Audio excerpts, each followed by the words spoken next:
fragmentation in the community, or is it reduced fragmentation in the parish? Well, these are parish goals, so at the community it means parish. Parish community. Hopefully there's ripple effects, you know, into the town. Yes. Father, is evangelization included in any of these? Explicitly no, but hopefully evangelization is one of. There's lots of I guess values because of our faith that cut through you know the goals. But if evangelization means sharing the good news of Christ, that's what means to joyfully live the gospel. You know, so evangelization and witness. If that's in here, fine. That was just a suggestion. in some ways, to me, these are all ways of evangelization.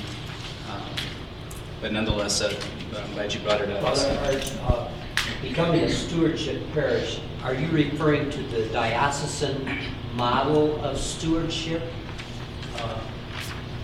Or do we already have some form of stewardship program? Yes, and yes.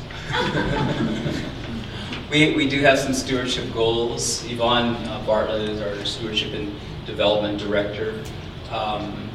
And again, there is a plan right now. We'd like to clarify and enhance that plan. You know, the training comes from the diocese. There's an encouragement from the diocese for all parishes to embrace the stewardship spirituality. And so the question is, well, okay, how do we do that here?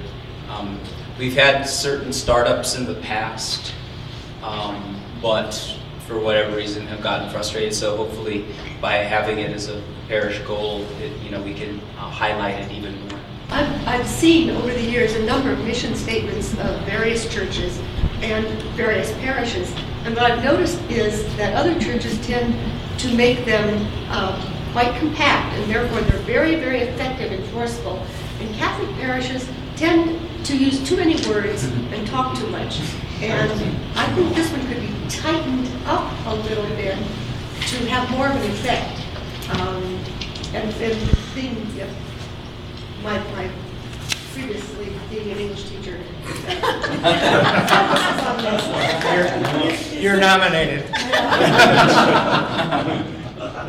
I'm not sure that, for instance, the second line couldn't be made a little more forceful, but I would suggest we try to work toward making it, I don't want to say terse, but strengthening it for effectiveness.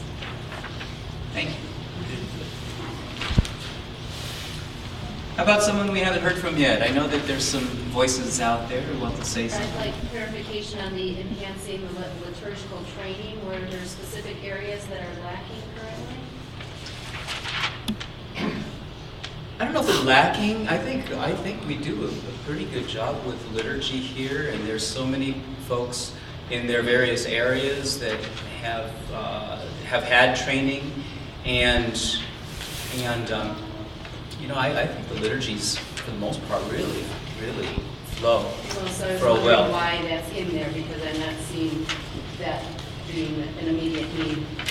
Probably because there's always room for improvement, and if you stop and think about it, where we get most people is at worship at Mass on the weekends. So to really improve every aspect of that, to enhance that worship, will serve more people more effectively and help us worship God. So I think that it was, if I recall the initial conversation, it was because this is where most people come, and that Sunday or Saturday Mass for them, is so important. And if we can do it the best we can, then we get a lot of people who come back to church, and people talking about the worship here. and inviting people to come, etc. So I think that there's a kind of a snowball effect if masses and liturgy are as good as it can be. Good, thank you. Shelley, correct me if I'm wrong, did we not roll into that also the practical side of the change in the liturgy in terms of the wording of things and including then Father Darrell's efforts this year? I mean, that was a narrow part of it and a short-term part of it to be accomplished sometime after Advent. But isn't that something we rolled into it specifically?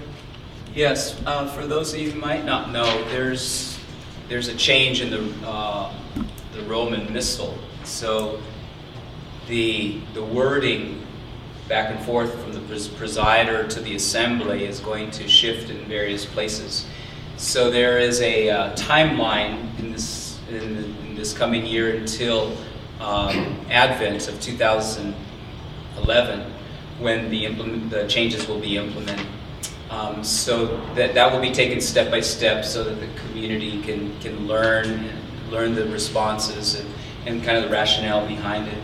One example is, when the priest says, "The Lord be with you," and everyone responds, "and also with you."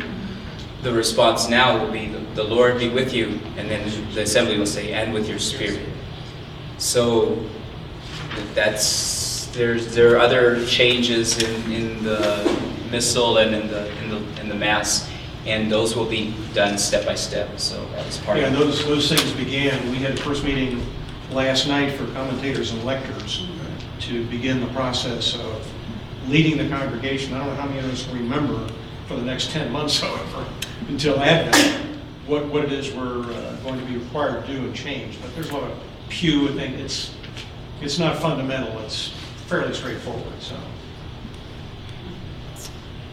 And Father, just maybe for clarification, I think there probably were at least two parts in that.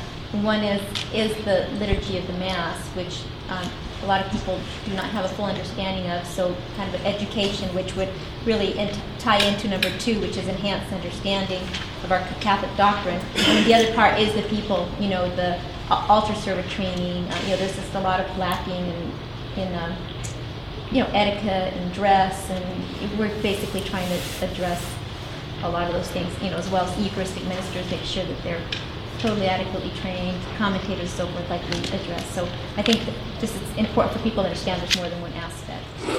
Thank you. Stand in the back of the church after Mass, and I would say that the overwhelming response that I get from visitors and from new people in the parish is they're pleased with our liturgy and they're pleased with our liturgical space. The one thing that I do get criticism of is our sound system. And although it's gotten better, it seems like lately it's starting to come unglued or something. I don't know what's going on. But, I know. I'm perhaps more frustrated than anyone, but yeah, we're working on that, right, Gene? That's correct. We are working on that. So, Father, I think you could combine 5 and 7 here, and I think a lot of people don't really know how to hear Mass.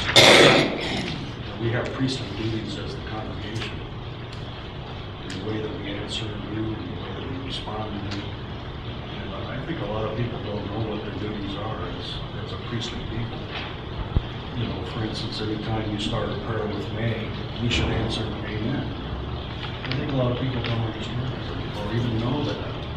And perhaps there could be someone or a group or somebody who at all the Masses would kind of educate people on how to hear the Mass.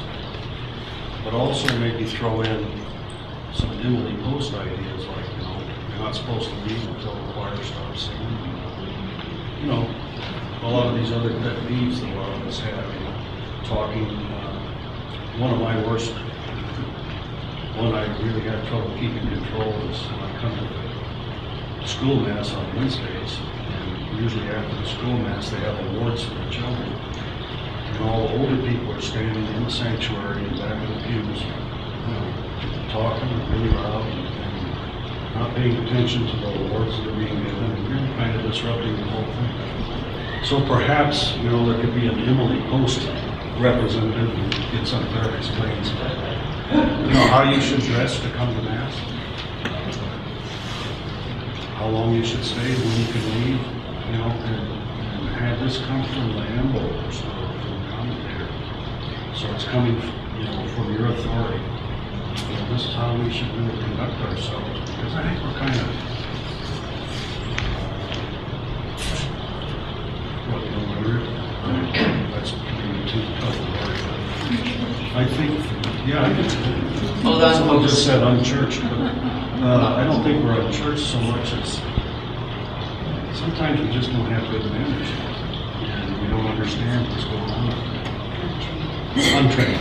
I would like to go out to your amen when you should answer, but amen. Can't We should hear. not answer Say amen no. to Jesus. So, amen! Sorry. Oh, amen. Don't be timid. That's the way it would be. That's it. Yeah, we should be scared. We should be spirited. I'm impressed by the children's choir at the 8:30 Mass on Wednesday. And I think that we don't take advantage of the ability of the children.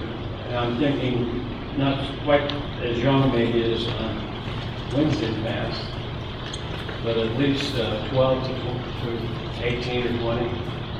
If we had a strictly children's choir, we had Ben Crosby here, or Teresa Stevens, but I think if we had more reliance on children as part of the liturgy to a degree, that they would be better for it, we'd be better for it. Anyone we haven't heard from would like to say something? Dee?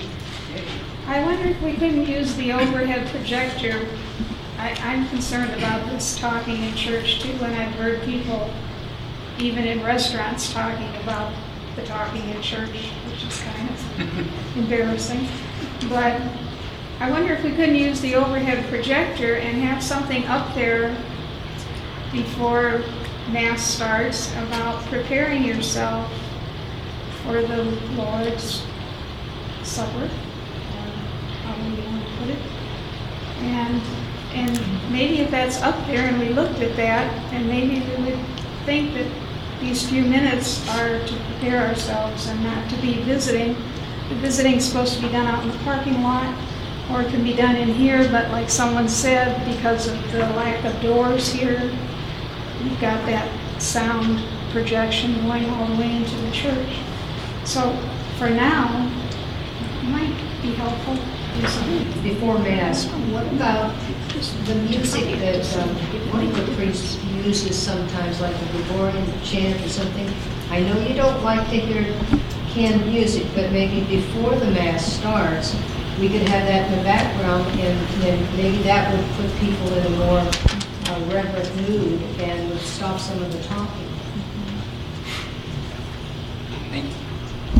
It could be as simple as a frequent reminder in the bulletin to refrain from visiting before church, and that you appreciate the community and community building, and let's try to keep that after Mass. It could be stated nicely in the bulletin, and be maybe an area in the bulletin that's constantly there for a period of time as a reminder to people to try to keep that to a minimum before Mass. I'm wondering about a house of prayer idea. Has there been talk of moving the tabernacle back into the body of the church? Yes. Because I think that would enhance, and if that came back into the body of the church, that would be something that, and also something that we could tie to a reminder people about the reverence of that space.